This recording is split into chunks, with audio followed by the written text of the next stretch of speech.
아멘. 오늘 하나님께서 우리에게 주실 말씀은 창세기 38장 17절에서 18절 말씀입니다. 창세기 38장 17절에서 18절 말씀 봉독하겠습니다. 유다가 이르되 내가 내 떼에서 염소 새끼를 주리라. 그가 이르되 당신이 그것을 줄 때까지 담보물을 주겠느냐. 유다가 이르되 무슨 담보물을 내게 주랴. 그가 이르되 당신의 도장과 그 끈과 당신의 손에 있는 지팡이로 하라. 유다가 그것들을 그에게 주고 그에게 들어갔더니 그가 유다로 말미암아 임신하였더라. 아멘. 어제까지는 그 형제들의 미움을 받아서 애굽에 팔려가는 요셉의 이야기였습니다. 오늘은 야곱의 넷째 아들 유다에 대해서 이야기를 하고 있는데 어떻게 보면 어울리지 않는 그러한 문맥이죠. 그렇지만 이 유다의 등장은 구속사적인 측면에서 이제 중요한 역할을 감당하기 때문에 오늘 이렇게 38장에 성경은 기록하고 있습니다. 언약의 계승자로 선택을 받은 아브라함은 이방인과의 이제 통혼을 엄격하게 금지를 했습니다. 아들 이삭의 아내도 하란에 있는 친척에게서 데려고 옵니다. 야곱 역시 형 에서를 피해서 외삼촌 집으로 가지만 그 이면에는 아내를 맞이하기 위한 조건이 들어 있었습니다. 이때까지만 해도 이제 아브라함의 가문은 아브라함의 뜻을 이어가는데 아무런 하자가 없었습니다. 그런데 야곱의 자식들로부터 문제가 시작이 됩니다. 4명의 아내로부터 12명의 자식이 태어나게 되죠. 한 뱃속에 태어난 어머니가 아니다 보니 아마 그 가정, 그 가문은 바람 잘 날 없는 그런 풍파 속에서 살았을 것입니다. 특히 아브라함이나 이삭이 바라는 것처럼 며느리를 얻는 과정이 쉽지 않았을 것입니다. 그래서 여기서 12아들에 대해서 다 이제 이야기할 수는 없지만 일단 오늘 본문의 주인공인 이 유다에 대해서 한번 생각을 해보려고 합니다. 유다가 어떻게 결혼을 했고 어떤 가정을 꾸렸고 어떤 삶을 살았는지. 근데 우리가 창세기 38장에 보면은 유다에게는 정말 씻지 못할 그런 일들이 일어난 것을 우리가 알 수가 있죠. 이런 상황을 통해서 우리가 볼 때 먼저 유다는 가지 말아야 할 것을 갔습니다. 가나안 지역 아둘람이죠. 아둘람은 헤브론에서 이제 약 24km 떨어진 그러한 지역에 있는 마을입니다. 일찍부터 사람들이 거주했다고 하는 것을 통해서 볼 때 마을이 일찍부터 형성이 되었던 것이죠. 성경에 자주 언급됩니다. 이 아둘람은 가나안 정복 시대에는 가나안의 성이 31개였는데 그 31개의 성 중에 하나였습니다. 꽤 이제 그러니까 마을이 형성된 그런 마을이라고 우리가 생각할 수 있다고 하는 것이죠. 다윗이 사울을 피해 숨었던 굴도 바로 이 아둘람 지역에 있습니다. 이 아둘람 굴에서 이제 다윗이 사울을 피해서 숨어 있었던 것이죠. 유다가 아둘람 지역을 가게 된 이유를 따지고 보면은 원인을 그 가정에서 우리가 생각해 볼 수가 있습니다. 요셉을 애굽의 노예로 팔아 넘긴 후 가족들 간에 아마 불화가 있지 않았을까 이런 생각을 해보게 되는 것이죠. 그러다 보니 각자 자신들이 살아갈 터전을 마련해서 떠났던 것이 아닐까 이런 생각을 해보게 됩니다. 그래서 유다 역시 아둘람 지역을 선택해서 이제 거기로 갔던 것 같습니다. 거기에서 아내를 만나게 되었고 친구를 만나게 되었고 또 자식을 또 이렇게 출생하게 된 그런 곳이 아둘람 지역이었던 것 같습니다.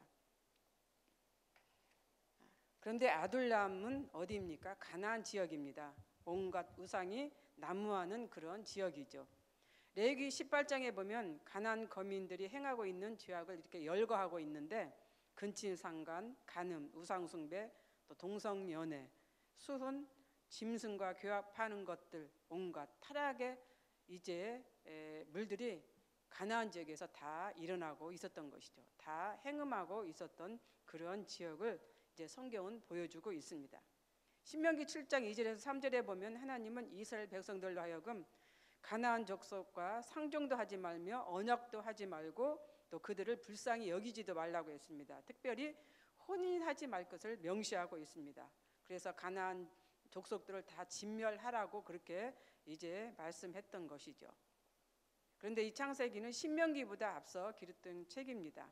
이미 아브라함은 이제 가나안 족속과의 혼인이나 여러 가지 이제 상종을 하지 말도록 그렇게 말씀했던 것입니다. 그래서 유다는 가나안 족속들과 거리를 두어야 했고 또 그 약속대로 살아야 했음에도 불구하고 이제 이 아둘람 지역으로 갔다라고 하는 것입니다. 두 번째는 만나지 말아야 할 사람을 유다는 만났습니다. 바로 아둘람 사람 히라이죠. 본장 1절을 보면은 그 후에 유다가 자기 형제들로부터 떠나 내려가서 아둘람 사람 히라와 가까이 하니라. 가나안 족속 히라와는 꽤 친한 친구였던 것 같습니다. 유다가 본장에서만도 그와 만났다는 장면이 3군데 나옵니다. 히라는 유다와 같이 목축업에 종사하는 직업이 같은 그런 사람이었습니다. 유다의 아내가 죽고 나서 찾아간 친구도 히라였고 딥나에 있는 양털을 깎으러 갈 때도 같이 갔던 친구가 히라였습니다. 또 며느리 다말을 만나게 돼서 이제 에나임에 같이 갔던 친구도 이 히라였습니다. 당시 가나안이 죄의 문화로 가득 차 있는 것을 생각할 때 결코 이들의 만남은 좋은 만남이 아니었을 것입니다.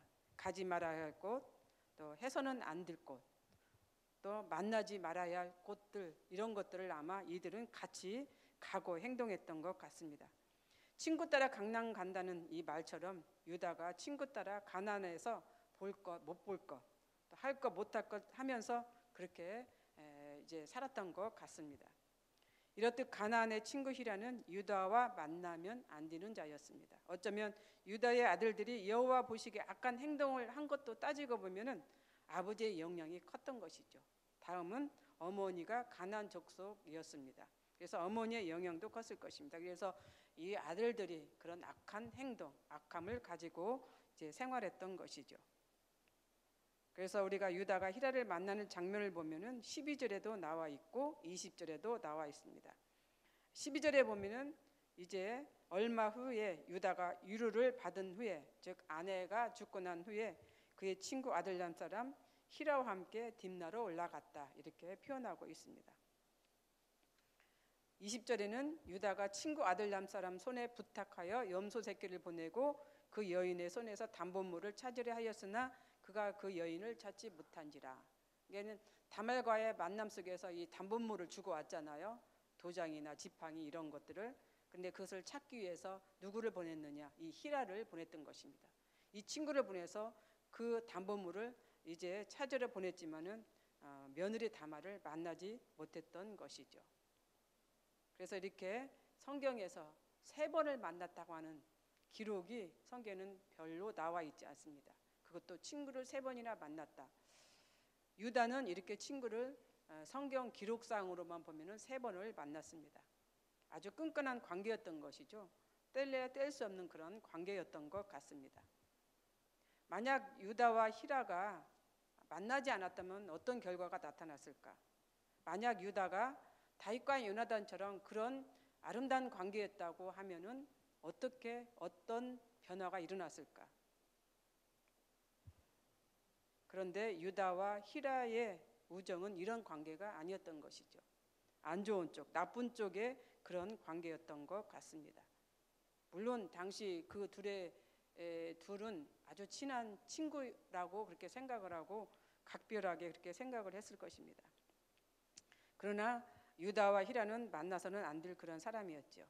3번째로는 정말 만나서는 안 될 사람을 만났습니다. 어떤 사람입니까? 바로 다말입니다. 15절 16절을 제가 읽어보겠습니다. 그가 얼굴을 가리었으므로 유다가 그를 보고 창녀로 여겨 길 곁으로 그에게 나아가 이르되 청하건대 나로 내게 들어가게 하라 하니 그의 며느리인 줄을 알지 못하였다. 다른 어떤 것보다도 유다는 만나서는 안 될 사람을 만났던 것이죠. 며느리 다말입니다. 다말을 만나서는 안 됐습니다. 그런데 만났습니다.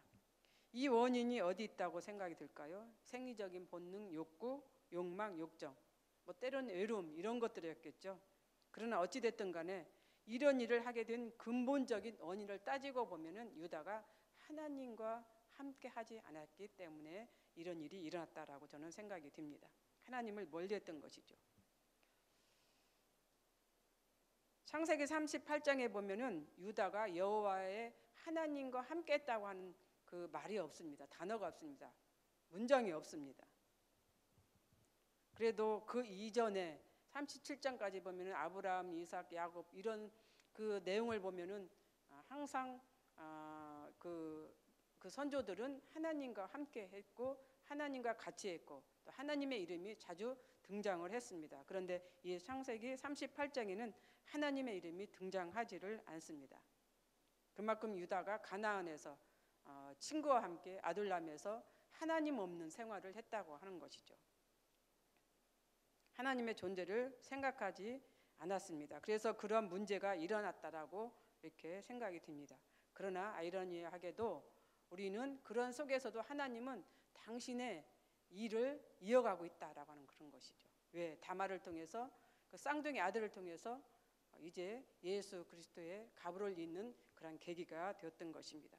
그래서 우리는 하나님의 뜻을 정말 알 수가 없다라고 그렇게 생각할 수밖에 없습니다. 그렇습니다. 만약 유다가 아버지의 곁을 떠나지 않았다면, 만약 유다가 가족들과 함께 생활을 하였다면, 만약 유다가 하나님의 존재를 더 깊게 생각을 했다라고 하면은 어떤 상황이 이제 벌어졌을까, 일어났을까? 그래서 때로는 혼자보다는 둘, 둘보다는 셋, 셋보다는 여럿이 더 좋을 때가 있겠죠. 유다가 가족들과 함께 생활했다라고 하면은 아마 이렇게까지 문제를 일으키지는 않았을 거다라고 하는 생각입니다. 그래서 우리는 믿음의 공동체들과 함께 신앙생활을 한다는 거 참 복이고 행복이다라고 생각을 해야 됩니다.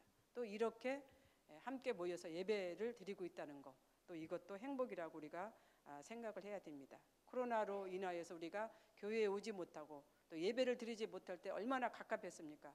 얼마나 힘들었습니까? 얼마나 영적으로 공고했습니까?